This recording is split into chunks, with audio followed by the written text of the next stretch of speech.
Alô, bom dia, estamos de volta nesta terça-feira, 18 de março de 2025. Sejam todos bem-vindos. Os Estados Unidos podem invadir o Panamá para ter controle absoluto e total sobre o canal do Panamá? Bem, essa informação quem deu ontem foi o InfoWars, com a possibilidade de que sim, os Estados Unidos podem invadir o Panamá, porque é uma sensação dos panamenhos de que isso aconteça. Bem, na verdade, quem deu essa informação foi o jornalista investigativo Michael Ian, que conversou com a Casa Branca no domingo. E aí ele disse ao InfoWars o seguinte, que após falar com a Casa Branca, ele, o jornalista, estava confiante de que o governo Trump agirá para retomar o canal do Panamá construído pelos Estados Unidos, mas que virou um ponto crítico para o tráfico de drogas, tráfico de pessoas e imigração ilegal. E garantir, ou melhor, ter o canal do Panamá sob controle total é garantia essencial para a segurança dos Estados Unidos. O jornalista disse: acho que estamos indo para o canal do Panamá, tropas para invadi-lo. Acho que deveríamos e acho que vamos pegá-lo. Isso ele disse ao Alex Jones Show.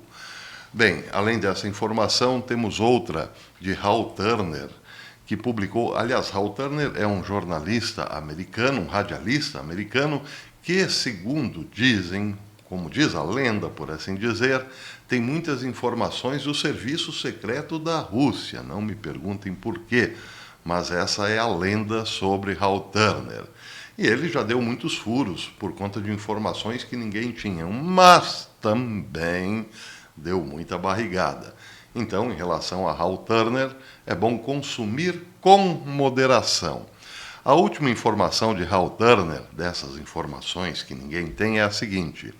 Ele disse, publicou ontem no seu blog, que durante vários dias os Estados Unidos enviaram aeronaves de vigilância militar para o Golfo Pérsico, e elas adotaram padrões de sobrevoo perto da usina nuclear de Bushehr, no Irã.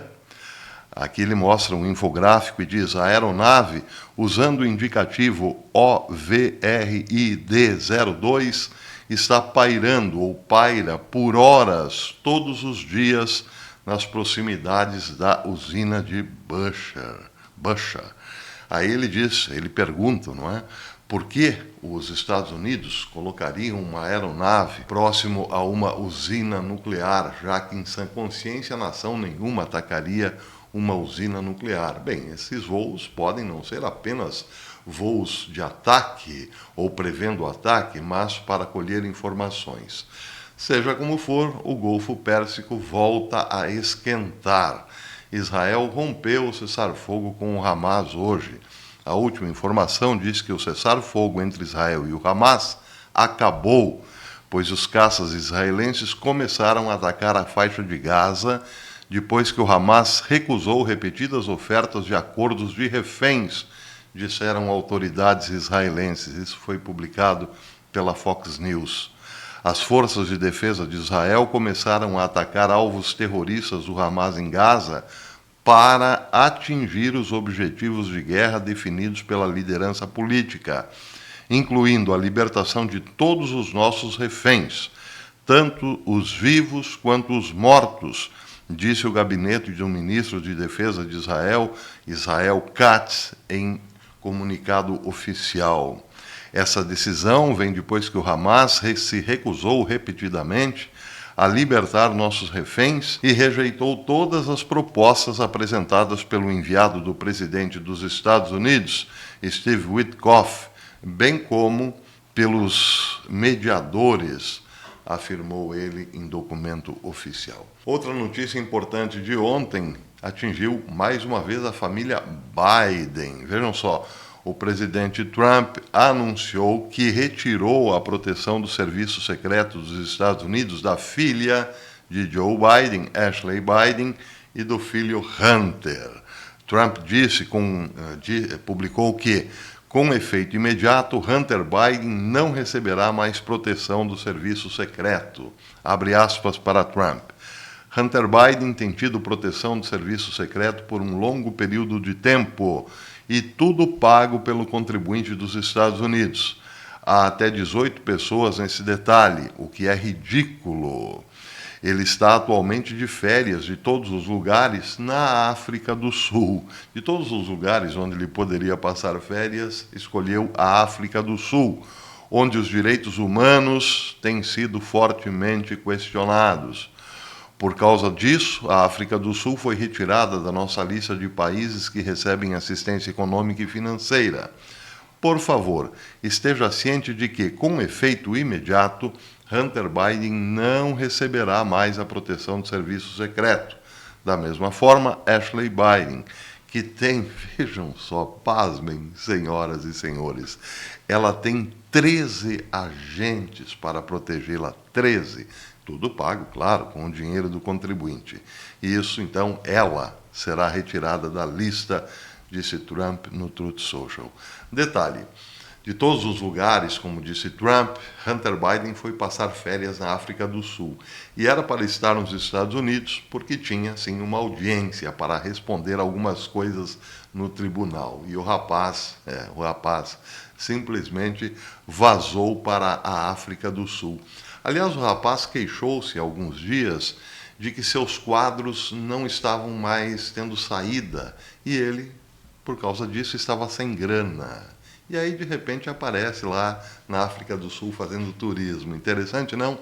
Outro detalhe interessante é o tipo de tinta que Hunter Biden costuma usar para os seus magníficos quadros. Fezes humanas, acredite. Dele, provavelmente. Mais uma notícia importantíssima. Vejam só, publicação da Breitbart hoje. Um escritório de advocacia com laços profundos com a rede de organizações não governamentais e sem fins lucrativos de esquerda de George e Alexander Soros está parcialmente por trás de uma ação judicial que tenta impedir o presidente Donald Trump de deportar membros de gangues de imigrantes ilegais dos Estados Unidos, sob uma lei de imigrantes estrangeiros, uma lei de 1798. Isso foi apurado pela Breitbart News. Lá pelas tantas, a matéria diz o seguinte: a Democracy Forward está ajudando a ACLU. ACLU é o acrônimo para União Americana pelas Liberdades Civis. Pois bem, a Democracy Forward está ajudando a ACLU a representar os imigrantes ilegais que estão processando o governo Trump e tem laços financeiros profundos com a rede de Soros. A empresa lista organizações de esquerdas como o Center for American Progress, o National Immigration Law Center, Color of Change, Unidos US, a Common Justice e a Catholic Legal Immigration Network, entre muitas outras como clientes e parceiros. A Open Society Foundation, presidida por Soros, agora administrada pelo seu filho Alexander, financiou vários clientes e parceiros da Democracy Forward. Por exemplo, em 2023, a Open Society Foundation concedeu a Color of Change uma doação de 3 milhões de doletas, após dar ao grupo quase 1,5 milhão em financiamento em 2018 e 2019. Da mesma forma, e talvez o mais significativo, diz a Breitbart, a Open Society Foundation continua sendo uma das maiores doadoras do Center for American Progress, um grupo que é considerado a ala política não oficial do Partido Democrata. Somente em 2023, a Open Society Foundation concedeu ao Center for American Progress quase 4 milhões de dólares em financiamento. Da mesma forma, a Open Society Foundation doou milhões para o National Immigration Law Center, bem como centenas de milhares de dólares em financiamento para Unidos US, Common Justice e Catholic Legal Immigration Network. O Democracy Forward e a ACLU estão agora pedindo a um tribunal federal que investigue se o governo Trump violou a ordem do juiz de impedir a deportação de membros de gangues de imigrantes ilegais. Já a secretária de imprensa da Casa Branca, Karoline Leavitt, disse que o governo não se recusou a cumprir a ordem, mas que ela foi emitida depois que os voos de deportação foram realizados e já estavam em águas internacionais, como eu disse ontem. A ordem escrita e as ações da administração não entraram em conflito, disse Leavitt em um comunicado. E acrescentou: além disso, como a Suprema Corte deixou claro repetidamente, tribunais federais geralmente não têm jurisdição sobre a conduta do presidente em assuntos estrangeiros. Suas autoridades sobre o Alien Enemies Act, essa lei que foi promulgada em 1798, e seus principais poderes, o artigo 2º para a remoção de terroristas estrangeiros de solo americano e repelir uma invasão declarada. Um único juiz em uma única cidade não pode dirigir movimentos de um porta-aviões cheio de terroristas estrangeiros que foram fisicamente expulsos do solo dos Estados Unidos. Bem, essa matéria é importante porque, entre outras coisas, reafirma aquilo que eu venho colocando aqui já nesse canal em algumas notas de rodapé. Não é novidade para ninguém lá nos Estados Unidos, ligados às questões jurídicas, que George Soros tem financiado há muitas décadas juízes, advogados, promotores, em seus inícios de carreira. E muitos dizem também, por conta disso, o velho Soros criou um exército de juízes, promotores, advogados e assim por diante. E está aí. Tudo isso foi canalizado por várias ONGs ou empresas que recebiam doações bem felpudas, por assim dizer, da Open Society Foundation. Agora, o mais interessante dessa história toda veio num pequeno artigo, ou melhor, num editorial do The Blaze hoje. É bem pequeno, mas diz o seguinte: prestem atenção. Não eleito, irresponsável e fora de controle, o Judiciário Federal assumiu um poder que nunca deveria ter. A resposta de Trump definirá a sua administração. Prestaram bem atenção? Bem, mais 2 parágrafos, importantíssimo isso. Se um juiz federal dissesse ao presidente Trump para fazer um discurso especialmente selecionado e depois abaixar as calças na televisão, ao vivo, ele deveria obedecer? Se ele se recusasse, isso desencadearia uma crise constitucional? Pergunta o editorial do The Blaze. Se você prestar atenção à esquerda, a resposta pode muito bem ser sim. Se o juiz mandar Donald Trump tirar as calças depois de um discurso, Donald Trump tem que tirar as calças depois de um discurso, é o que diria a esquerda. Bem, o editorial termina da seguinte forma: a única crise constitucional que enfrentamos é a ideia errônea de que o judiciário está no topo da cadeia alimentar, em vez de impede igualdade com os outros 2 poderes do governo. Se Trump espera ter sucesso dessa vez, é melhor lembrar o judiciário de sua impotência para impor decretos inconstitucionais. Curtinho, mas poderoso, não é não? E é verdade, se Trump não se atentar a esse detalhe, estão dizendo especialistas, vai ficar aquela ponta como ficou na sua primeira administração. Ele prometeu drenar o pântano e não conseguiu.